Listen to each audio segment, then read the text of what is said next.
دیکھیے، یہ ترتیب یاد رکھنا بہت ضروری ہے کہ سب سے پہلے امام مہدی رضی اللہ تعالیٰ عنہ کا ظہور ہوگا، پھر دجال کا خروج ہوگا، اور دجال کے فتنے جب اپنے عروج پر پہنچیں گے تو سیدنا عیسیٰ علیہ نبینا علیہ الصلوۃ والسلام کا نزول ہوگا۔ حضرت عیسیٰ علیہ السلام دجال کو قتل کریں گے، اور قتل دجال کے بعد کے زمانے میں یاجوج ماجوج کا خروج ہوگا۔ دیکھیے، جس طرح دجال کے شخصی خروج سے قبل اس کی دجالی فورسز اور فتنوں کے ظہور کا سلسلہ تو کب سے جاری ہے، اسی طرح یاجوج ماجوج کے حقیقی اور شخصی خروج سے قبل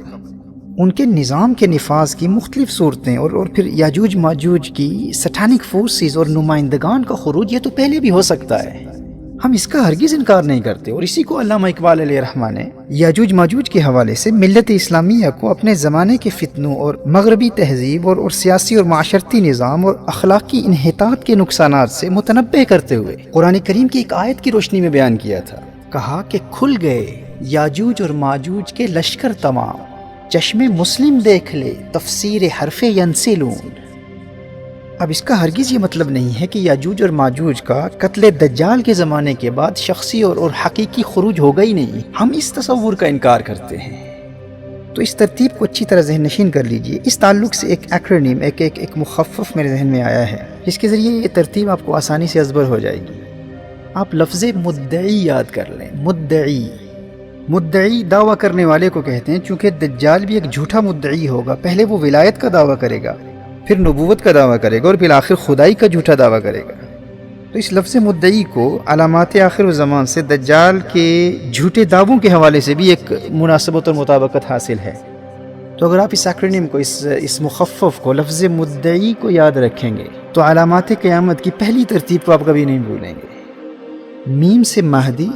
دال سے دجال، عین سے عیسیٰ، اور یہ سے یاجوج ماجوج۔ مدعی میں سب سے پہلے میم ہے، تو سب سے پہلے سیدنا امام مہدی رضی اللہ تعالیٰ عنہ کا ظہور ہوگا۔ پھر دال سے دجال، امام مہدی رضی اللہ تعالیٰ عنہ کے 7 یا 9 سالہ دور حکومت کے بعد دجال کا خروج ہوگا۔ مدعی، دال کے بعد عین، دجال کے فتنوں کے عروج کے بعد سیدنا عیسیٰ علیہ نبینا علیہ الصلوۃ والسلام کا نزول ہوگا۔ حضرت عیسیٰ علیہ السلام دجال کو قتل کریں گے، اور قتل دجال کے بعد پھر یہ یاجوج ماجوج۔ مدعی کے آخر میں یہ ہے، یعنی نزول عیسیٰ کے بعد جب سیدنا عیسیٰ علیہ السلام دجال کو مقام لد پر قتل کریں گے، قتل دجال کے بعد کے زمانے میں یاجوج ماجوج کا خروج ہوگا۔ مدعی، میم سے مہدی، دال سے دجال، عین سے عیسیٰ، یہ سے یاجوج ماجوج۔ مجھے امید ہے کہ ان 4 علامات اور واقعات کی ترتیب آپ کو بھی یاد ہو چکی ہوگی۔ یہ ایک انتہائی آسان طریقہ ہے، اپنے گھر میں اپنی فیملیز اور اپنے بچوں کو بھی یہ ترتیب یاد کرا دیں۔ بحیثیت مسلم، اسلامک ایسکٹالوجی کا یہ علم ہمارے لیے انتہائی اہم ہے۔ دیکھیے، جیسے انسانی زندگی کی سب سے بڑی حقیقت موت ہے، اسی طرح کائنات کی زندگی کی سب سے بڑی حقیقت قیامت ہے۔ موت انسان کی دنیاوی زندگی کو ختم کر دیتی ہے، اور قیامت کائنات کی زندگی کو ختم کر دیتی ہے۔ اسی لیے علامات قیامت کو سمجھنا ہمارے دین کا انتہائی اہم حصہ ہے، لیکن افسوس اس پر بہت کم توجہ کی جاتی ہے۔ دیکھیے، جب ان 4 کی ترتیب اور ہر ایک کی واضح علامتیں آپ ذہن نشین کر لیں گے، تو پھر ان کے بعد کی علامات اور اس دوران ظاہر ہونے والی علامات کی ترتیب کو احادیث کی روشنی میں سمجھنا اور پھر یاد رکھنا آپ کے لیے بہت آسان ہو جائے گا۔ جیسے ظہور امام مہدی رضی اللہ تعالیٰ عنہ سے پہلے کی واضح علامات میں سے ایک علامت نہر فرات کا خشک ہو جانا،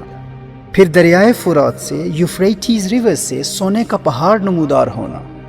The river Euphrates will unveil a mountain of gold. This is one of the major and clear signs before the appearance of Imam al-Mahdi رضی اللہ تعالیٰ عنہ۔ اور بعد از ظہور مہدی سفیانی کی فوج کا زمین میں دھس جانا، اسی طرح خلافت علی منہاج النبوہ کا نفاذ۔ امام مہدی کے دور حکومت میں عرب دنیا کے علاوہ بھی روم، قسطنطینیہ اور دنیا کے بڑے بڑے ممالک میں اسلام کی حکومت۔ اسی طرح امام مہدی رضی اللہ تعالیٰ عنہ کے کم از کم 7 یا 9 سالہ دور حکومت میں وہ خوشحالی اور امن و سلامتی کا دور جب ہر ایک کے پاس مال و دولت کی فراوانی ہوگی، مسلم دنیا میں سونے اور چاندی کی کثرت ہوگی، یہ مسلم دنیا کی اکانومی کے عروج کا دور ہوگا۔ اور پھر اس دور کا آنا جب الملحمۃ الکبریٰ، جب آرمیگیڈن، وہ سب سے خوفناک اور تباہ کن جنگ ہوگی، جس کے نتیجے میں پھر غربت اور مفلسی اور بھوک اور پیاس اور قحط سالی کا دور آئے گا، اور دنیا پھر اسی پرانے تلواروں اور گھوڑوں اور اونٹوں کے دور میں لوٹ جائے گی، اور پھر قسطنطنیہ اور روم کی فتح کے بعد دجال کا خروج اور دجال کے فتنوں کا زمانہ، اور پھر اس کے بعد سیدنا عیسیٰ علیہ السلام کا نزول،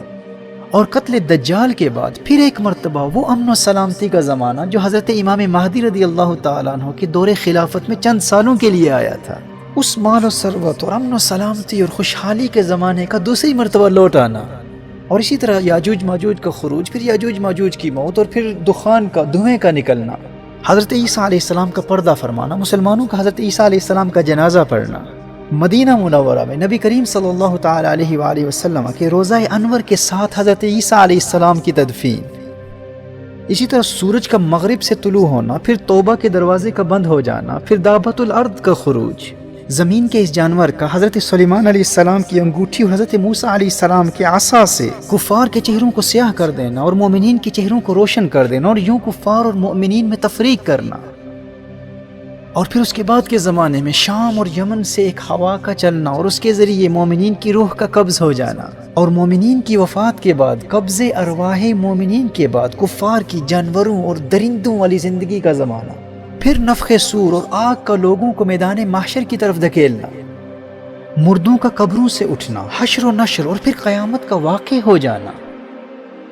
محترم احبہ، میرے دوستوں، میرے بھائیوں، میری بہنوں، یہ ترتیب بحیثیت مسلم ہر ایک کو یاد ہونی چاہیے۔ ہمارے بچے کو ان واقعات و حوادث کی ترتیب اور ان کی علامات ازبر ہونی چاہیے، اور تربیت اولاد کے حوالے سے یہ والدین کی ذمہ داری ہے کہ وہ اس علم کو خود بھی سیکھیں اور اپنے بچوں کو بھی سکھائیں۔ آپ کو حیرت ہوگی، میں آپ کو آگے چل کر بتاؤں گا کہ یہود اس علم کے اعتبار سے اپنی اولاد کی تربیت کس حد تک کرتے ہیں، اور آپ کی آسانی کے لیے یہ ایکرونیم میں نے پیش کیا ہے۔ لفظ مدعی کو آپ یاد کر لیں، میم سے مہدی، دال سے دجال، عین سے عیسیٰ، یہ سے یاجوج ماجوج۔ اگر آپ ان پہلے 4 واقعات کی ترتیب کو یاد کر لیں گے تو پھر ان کی علامات کو یاد کرنا بھی آپ کے لیے بہت آسان ہو جائے گا، اور پھر ان کے بعد کے واقعات و حوادث کی ترتیب اور ان کی علامات کو بھی سمجھنے میں بہت آسانی ہوگی۔ میں یہ محسوس کرتا ہوں کہ ان تمام واقعات و حوادث اور علامات قیامت کی ترتیب کے حوالے سے عوام تو عوام، ہمارے زمانے کے بعض اہل علم بھی بہت زیادہ کنفیوژن کا شکار ہیں،